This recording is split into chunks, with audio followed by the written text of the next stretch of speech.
I think Xi Jinping's biggest influence on leadership is he's tried to make it more Chinese, more practical, more pragmatic. In my many interviews with foreigners, I've often found them to be generous in sharing their thoughts on Chinese President Xi Jinping. American professor William Brown of Xiamen University has also talked extensively about the president. What sets him apart from other foreign experts is that he first met Xi in person more than 20 years ago and has maintained correspondence with him. I sent him my off-the-wall book because he's the one that encouraged me to write more books. When he sent 2 people to Hong Kong to the hospital to encourage me and hope I got well and come home to Fujian, I was so moved by that I cried.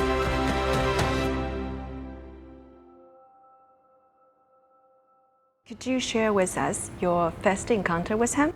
Well, in the late 90s, they had meetings in Fuzhou and they invited me to those meetings. He's so calm and quiet. He doesn't say much.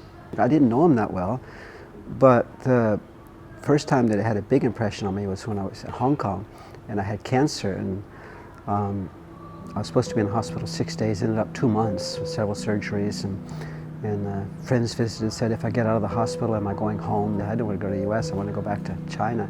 And then Xi Jinping, at that time was acting governor, and he sent 2 people to the hospital in Hong Kong with flowers to visit me and said he hoped I got well and came back home to China. Wow. I was so moved, I remember I cried. And so I decided, I'm going to get out of here. And I started walking up and down the halls with all my tubes and everything, pulling them. And I was so moved because even though I'd seen him in meetings in Fuzhou, and I'm just a teacher, but he heard about it and he sent people to visit me. So I was very moved by that. But then later, I met many other people that had known him earlier. 5, 10, 20 years later, he still remembered their names of their children. He remembered the name of a driver. And he asked them personal questions, just like with me. He really is the kind of person that likes to know people's situation. But then the first time that I met with him was in November 2001. He gave me honorary citizen of Fujian, gave me a nice little trophy, and he gave me 500 business cards, the honorary citizen of Fujian on them. That was really special. One, that's when he encouraged me to write more books. I'd only written at that time a shaman book and a couple of textbooks. But that night he said, China has come to understand the world, but the world still doesn't understand China. And he said, we need to tell China's story better. That's over 20 years ago. And then he said, you wrote a book about Xiamen, your second home.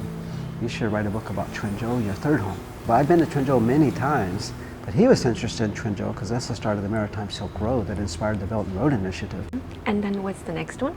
Well, the next one, in 2018, I wrote a book, Off the Wall, How I Fell for China. Yes. Since my first month in China, I'd written over 1,000 letters to family and friends about China and the changes. Because when I first came to China in '88, I found very quickly China is not at all like what I had pictured. So I wrote the book, and then I sent a copy of the book to Xi Jinping.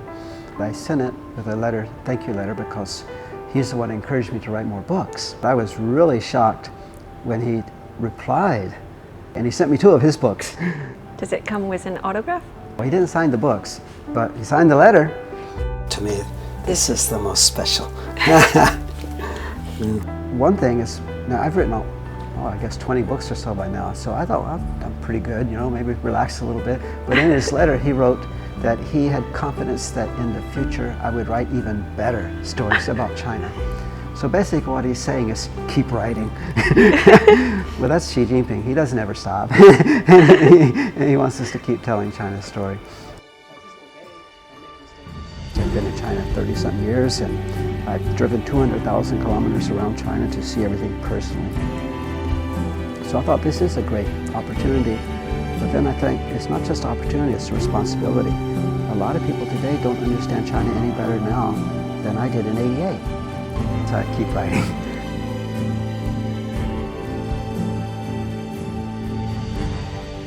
Just shortly after that, the Lianghui and the Fujian delegation went to Beijing.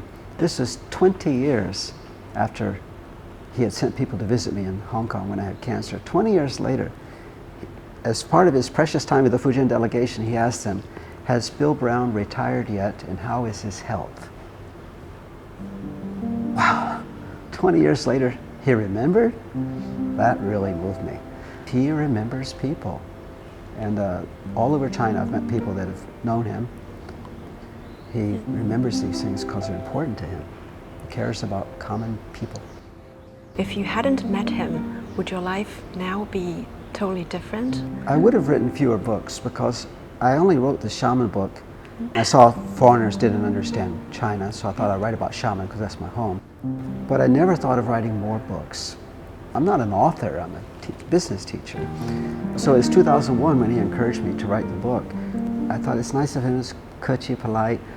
But then in 2002 I helped shamans enter this international event for livable cities, and they won the gold.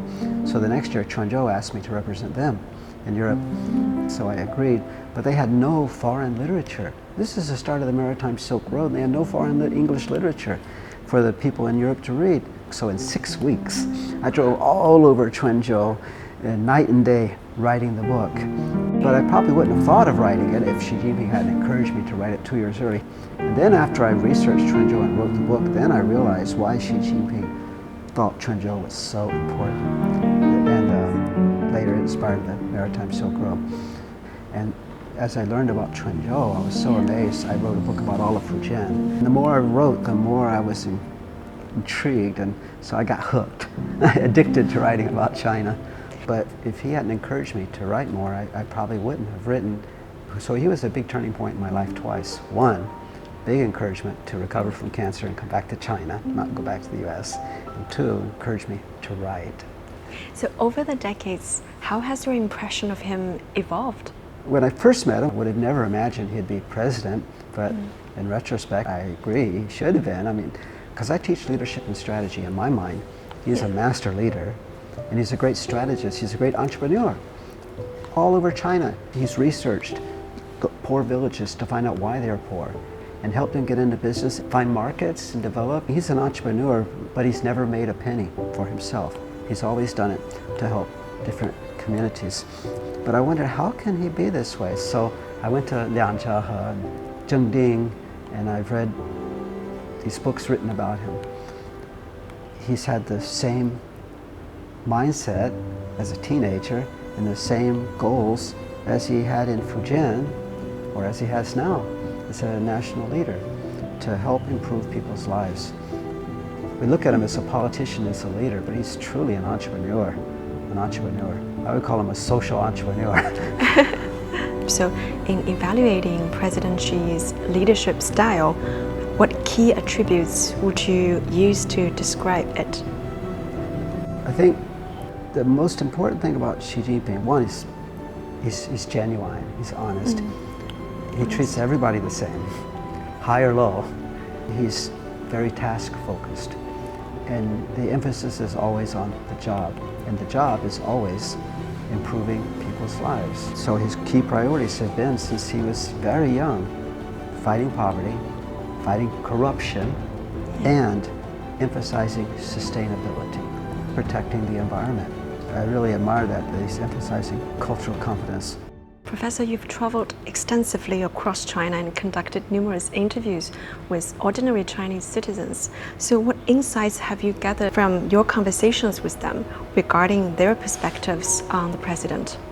My American friends really don't understand that the Chinese really do respect President Xi Jinping. I interviewed farmers and fishermen and doctors and teachers and professors and entrepreneurs all over China, remote areas, big cities. And I asked many of the people in the poor areas, I said, why has China changed so quickly? And they said, because of good policies, that the government understands what we need. Two people in two different provinces said, because Xi Jinping loves us. When he went to 18 caves, Shabadong and Hunan, then he gave them specific advice. He's done that all over China. What are the most significant transformations that China has undergone under the leadership of President Xi? I think Xi Jinping's biggest influence on leadership is he's tried to make it more Chinese, more practical, more pragmatic. When he was in Xiamen, he went everywhere in Xiamen, and in Ningda, went to every village. He went out with the farmers, and he hoed with the farmers. They talked freely with him and tell him the real problem. But again, that's based on history too. I think he's my first barefoot party secretary, Xi Jinping. 70 years ago, China had barefoot doctors. They lived in the poor areas with the poorest people, saved a lot of lives. Xi Jinping, I think he's like a barefoot secretary. And today, this is a big influence of Xi Jinping. When I drove around China in 2019, in Mongolia or Yunnan or in Tibet, 5,000 meters death zone, people volunteered to go live in those places for 3 years with the poorest people. And like Xi Jinping, study the problems and see what they can do to help improve their lives. And that was from his theory, his ideas, and from his modeling. And there's hundreds, millions of volunteers across China working in remote poor areas because they're motivated by the example of people like Xi Jinping. I think if the world is objective, they will look at Xi Jinping as a real history-changing guy, as a real leader. And looking ahead, what do you foresee as the most prominent challenges and opportunities facing both the president and the CPC? Domestically, I think that the big challenge is that you want to emphasize rural revitalization. That is a long-term strategy. There's a lot more land in the countryside than in the cities, a lot more opportunities for agriculture, for everything else. I think China needs to develop the hinterlands more. That will increase the domestic market. In China, they have good roads, bridges, and tunnels through every part of the country. So they already have the foundation for rural revitalization. The other challenge was outside of China. China has to prove that it's concerned about having mutually beneficial relationships with these countries. It has to find ways to help these countries develop. The Belt and Road Initiative, China has helped so many countries with this. China's been heading that way in the world.